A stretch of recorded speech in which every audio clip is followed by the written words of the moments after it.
విహారీ గాడి గురించి సమాచారం ఏమన్నా తెలిసిందేంట్రా? అయ్యా, ఆ విహారీ బాబు ఇదే హాస్పిటల్లో ఉన్నాడయ్యా.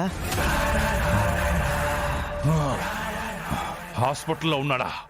అవునయ్యా, దేనికోసం వచ్చాడో తెలియదు గాని మత్తు ఇంజెక్షన్ ఇవ్వడం వల్లేనేమో చాలా మత్తులో ఉన్నాడయ్యా.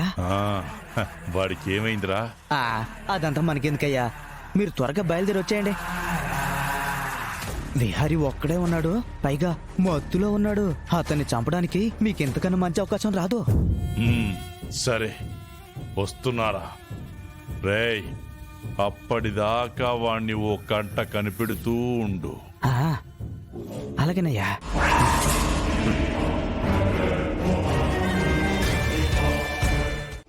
రేయ్ బిహారీ, ఈ రోజు నీ చావు నా చేతుల్లో రాసి పెట్టుందిరా. వస్తున్నా.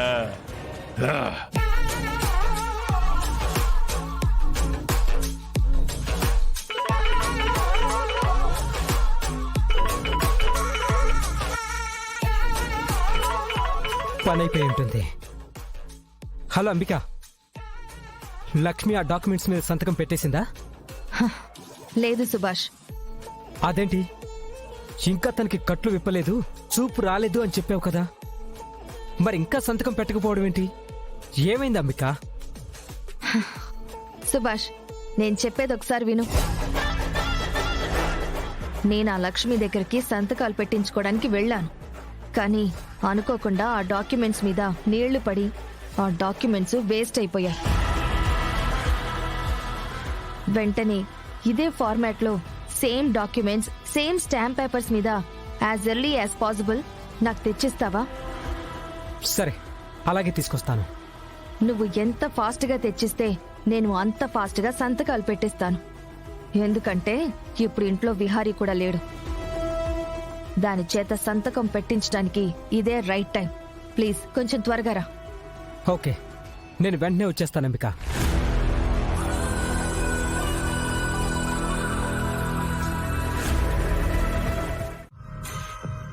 సుభాష్, వచ్చావా?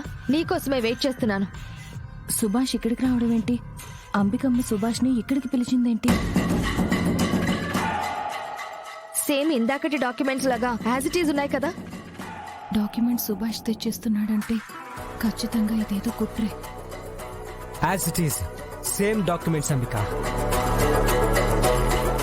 అయినా ఇంత ఆలస్యమైందేంటి? అలాంటిదేమీ లేదు. స్టాంప్ పేపర్ల మీద అదే పేపర్ ప్రింట్అవుట్ తీసుకురావడానికి టైం పట్టింది అంబిక.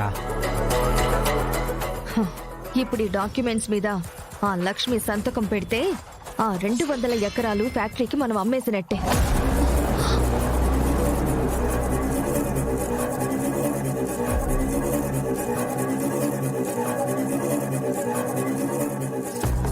ఆ ఫ్యాక్టరీకి మిగిలిన పొలాలన్నీ రావాలంటే ఈ డాక్యుమెంట్స్ మీద లక్ష్మి సంతకం పెట్టిందంటే చాలు. మిగతా వాళ్ళందరినీ మనం ఏదో ఒక విధంగా కన్విన్స్ చేసి పొలాలన్నీ లాక్కోవచ్చు. ఈ రోజు ఎట్టి పరిస్థితుల్లోనూ ఆ లక్ష్మి చేత సంతకం పెట్టిస్తాను.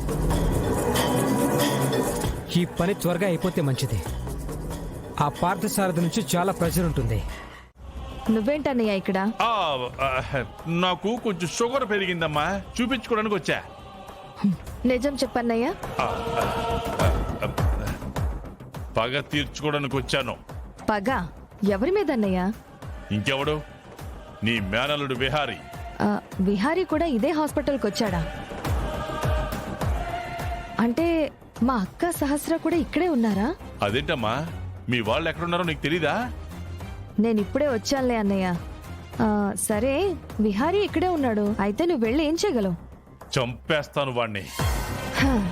మొన్న అంత మంచి ప్లాన్ వేసి విహారిని, లక్ష్మిని, ఆ రుక్మిణిని ఒకేసారి చంపేద్దాం అనుకుంటే నువ్వు నీ కొడుకు వచ్చి నాశనం చేశారు. నా కొడుకుని ఆ విహారీ గాడు జైల్లో పెట్టించాడమ్మా.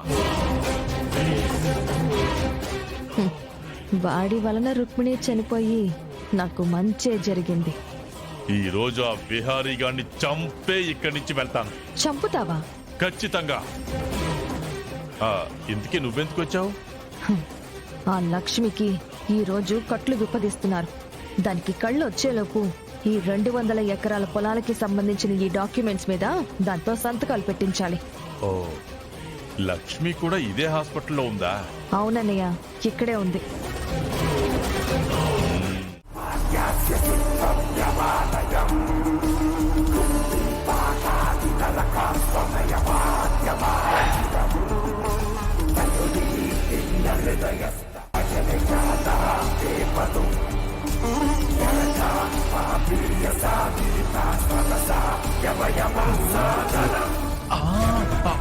అమ్మో, ఈ పద్మాక్షి సీల్ రాకాసి ఇక్కడే ఉందే. దాని కూతురు చిన్న రాకాసి కూడా ఇక్కడే ఉందే. వీళ్ళుండగా నేను ఆ బిహారీ గాన్ని ఏమీ చేయలేను, లోపలికి వెళ్ళలేను. ఎలా? వీళ్ళుండగా నేను ఆ బిహారీ గాన్ని ఏమీ చేయలేను, లోపలికి వెళ్ళలేను. ఎలా?